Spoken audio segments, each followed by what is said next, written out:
तिरुवन पर्वत के तीनों पर्वत के शिखर पर 3 सन्यासी रहते थे। वहीं वो लोग तपस्या किया करते थे और उनके पीने के लिए हर दिन बकरी का दूध लेकर भवानी उनके पास जाता था। वो तिरुवन पर्वत के नीचे बसे हुए एक गांव में रहता था। बकरी पालन करना ही उसका पेशा था। एक दिन भवानी के बेटे का जन्म होता है। भवानी अपने बेटे को लेकर उन तीनों साधुओं के पास जाकर आशीर्वाद लेने आता है। प्रणाम साधु बाबा। बाबा, ये मेरा इकलौता बेटा जगन है। आप इसे अपना आशीर्वाद दीजिए बाबा। आयुष्मान भवा। ये लो, ये दूध हर वक्त अपने साथ साथ रखना।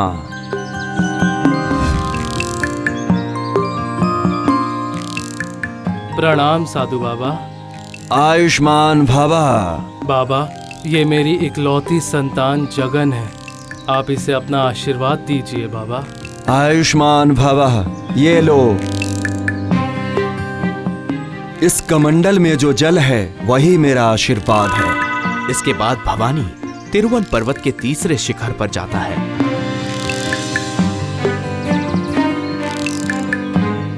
तीसरे सन्यासी भवानी के बेटे को आशीर्वाद के रूप में एक बेल पत्र देते हैं। इसके बाद भवानी बहुत ही उदास हो जाता है। इसके बाद कुछ साल गुजर जाते हैं।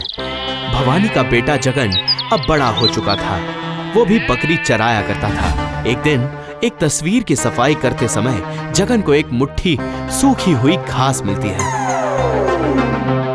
ओह, तो ये वही घास है जो साधु बाबा ने दी थी। हाँ, ये तो सूख गई है। चलो इसे फेंक देता हूँ, ये मेरे काम की नहीं है।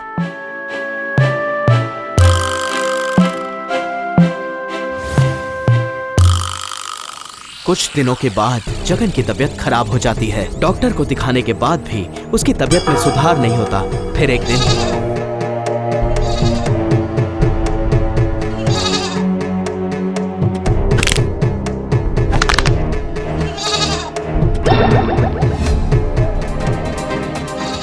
ये क्या? ये मैंने अभी क्या देखा? लंगड़ी बकरी के पैर बिल्कुल ठीक हो गए। इस घास में जरूर कोई ऐसी शक्ति है जिससे दुनिया की कोई भी बीमारी ठीक हो सकती है। हाँ, देखो जरा, देखता हूँ।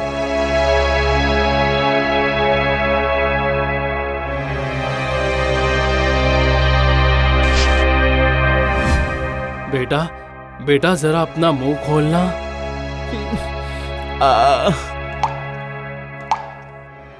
उस घास के रस को पीते ही अगले ही पल जगन स्वस्थ हो जाता है। वो उठकर बैठ जाता है। क्यों बेटा, अब कैसा लग रहा है? पिताजी, अब मुझे अच्छा महसूस हो रहा है। जय हो, साधु बाबा की जय हो।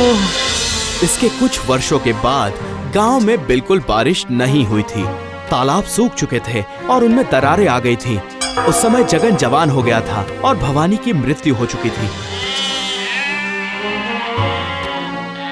ओह, कहीं भी पानी नहीं है। मैं अब तुम लोगों को पानी कैसे पिलाऊंगा? सुनिए मुनीम जी, यही सही मौका है। हाँ? सभी गांव वालों की जमीन जायदाद बंधक रखकर उन्हें चावल और दाल दीजिए। जब उन्हें भूख लगेगी तो वो जमीन के बदले दाल चावल ले लेंगे।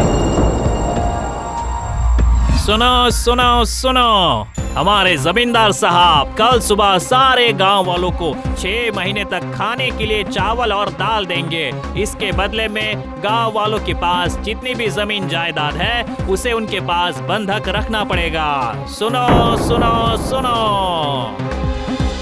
अच्छा, अगर उस घास की तरह उस कमंडल का जल जादुई हुआ तो एक बार जांच करके देखता हूँ। अगर ऐसा हुआ तो सभी खेती कर पाएंगे और जमींदार जमीन भी नहीं ले पाएगा। जगन साधु बाबा के आशीर्वाद वाला वो कमंडल का जल तालाब में डाल देता है। वो तालाब पानी से भर जाता है। अरे, हो गया, हो गया। साधु बाबा का आशीर्वाद फलित हो गया।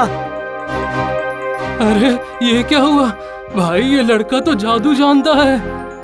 लठमारों से मैंने सब पता लगा लिया है जमींदार साहब। अब सारे गांव वालों को कल सुबह यहाँ बुला लीजिए। मैं उन सभी को समझाऊंगा कि वो एक जादूगर है, पिशाच है। ये लड़का मेरे रास्ते का कांटा है। जितनी जल्दी हो सके मुझे इसे अपने रास्ते से हटाना ही पड़ेगा और इसे रास्ते से हटाकर मैं इसकी सारी बकरियां भी हड़प लूंगा। जाइए जी हुजूर।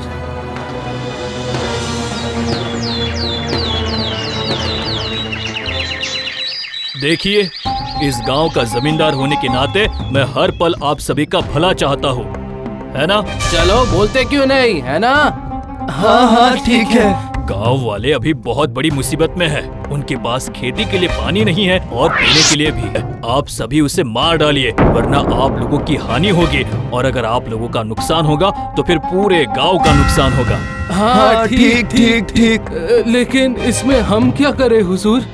आप लोग उसके हाथ पैर बांधकर उसे उस जादुई तालाब में ही फेंक दीजिए। उसके जादू से उसकी ही डूबकर मौत हो जाएगी, क्यों, है ना?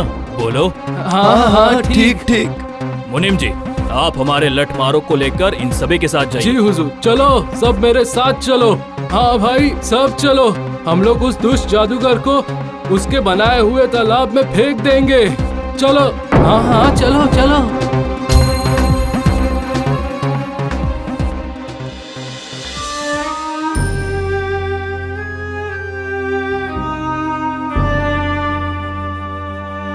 गांव वाले मुझे गलत इंसान समझ रहे हैं। उन्हें लगता है मैं जादूगर हूँ, पिशाच हूँ। वो लोग ये समझ ही नहीं सके कि इसमें मेरा कोई हाथ नहीं है। यह आशीर्वाद मुझे मेरे जन्म से ही मिला है। लेकिन अब क्या होगा? या तो मुझे ये गांव छोड़कर भागना पड़ेगा, या फिर नहीं, अगर मुझे यहाँ से भागना ही है तो मैं अपनी जिंदगी का आखिरी आशीर्वाद अपने साथ लेकर जाऊंगा यहाँ से।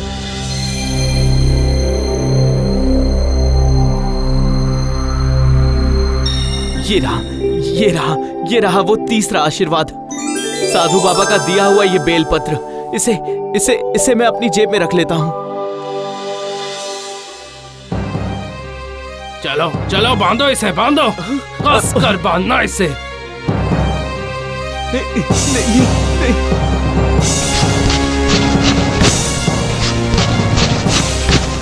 चलो, अब इसे कंधे पर उठाओ। चलो। अरे रे, अब इसे तालाब पर ले चलो। अरे सुनिए, आप सब लोग भी चलिए। हाँ हाँ चलो चलो। अरे छोड़ो। चलो, अब इसे तालाब में फेंक दो। अरे रे, नहीं। जादुई तालाब।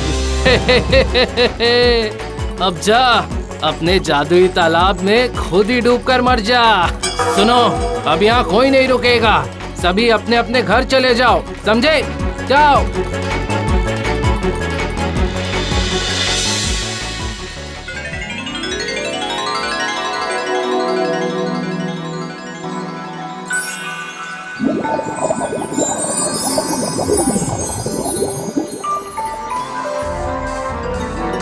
प्रणाम साधु बाबा, मैं आप तीनों को प्रणाम करता हूँ।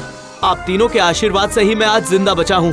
आप तीनों के आशीर्वाद से ही मुझे वो घास, उस कमंडल का जल, वो बेलपत्र मिला था। अगर ये सब नहीं होता तो मेरी मृत्यु कब की हो चुकी होती। लेकिन अब मैं इस गांव में एक पल नहीं रुकूंगा। मैं यहाँ से दूर चला जाऊंगा। मैं फिर से अपनी एक नई जिंदगी शुरू करूंगा।